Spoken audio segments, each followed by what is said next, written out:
Bismillahirrahmanirrahim. Assalamualaikum warahmatullahi wabarakatuh. Apa yang terjadi ketika dinding makam Rasulullah SAW roboh dan yang ditemukan oleh orang-orang di dalam makam tersebut mengejutkan semuanya. Ketika dinding makam Rasulullah SAW roboh, orang-orang mendapati ada kaki yang nampak dari dalam makam. Semua orang pun terkejut. Allah SWT mengharamkan bumi untuk memakan jasad para nabi dan rasul. Jasad para nabi akan senantiasa terjaga dan harum sampai datangnya hari kiamat.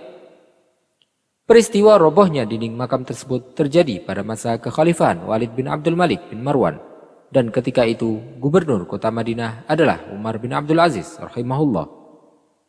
Imam Al-Ajuri meriwayatkan bahwasanya Khalifah Walid bin Abdul Malik memerintahkan kepada gubernur Madinah kala itu, yaitu Umar bin Abdul Aziz, untuk merobohkan rumah-rumah istri Rasulullah SAW yang telah beliau beli guna untuk memperluas Masjid Nabawi.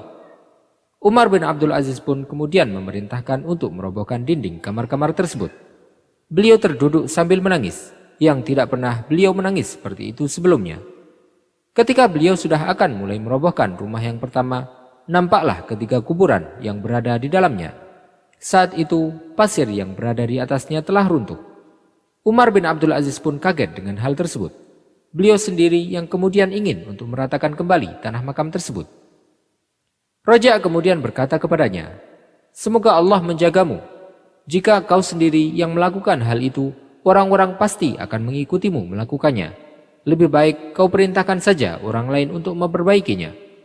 Raja berharap bahwa dialah orang yang diperintahkan tersebut. Umar bin Abdul Aziz kemudian memerintahkan kepada Muzahim untuk memperbaiki makam itu. Dia pun kemudian menjalankan perintah Umar tersebut. Ketika dia membongkar pondasi kamar itu, dia melihat ada sepasang kaki yang nampak di dalam makam. Umar pun terkejut mengetahui hal itu. Orang-orang kemudian berkumpul untuk melihat apa yang terjadi. Mereka juga terkejut melihat apa yang mereka saksikan. Mereka melihat kaki yang nampak tersebut terlihat seperti kaki orang yang masih hidup. Mereka pun bertanya-tanya, kaki siapakah yang terlihat itu? Sebagian orang berkata bahwa kaki tersebut kemungkinan merupakan telapak kaki Rasulullah SAW. Tidak ada seorang pun yang mengetahui milik siapakah kaki tersebut. Hingga kemudian datanglah Urwah bin Zubair dan berkata, "Ini bukanlah kaki Rasulullah SAW. Ini adalah kaki Umar bin Khattab radhiyallahu anhu." Raja menyebutkan bahwa makam Abu Bakar berada di tengah dan makam Umar berada di belakang makam Abu Bakar. Umar bin Abdul Aziz kemudian memerintahkan agar makam tersebut ditutup dan dikembalikan sebagaimana sedia kala. Allah SWT lah yang memiliki hikmah tertinggi di balik tetap terjaganya jasad para nabi serta orang-orang saleh dan tidak hancur setelah mereka dimakamkan. Wallahu ta'ala a'lam wa sallallahu wa sallama wa baraka ala sayyidina Muhammadin wa ala alihi wa sahbihi ajma'in.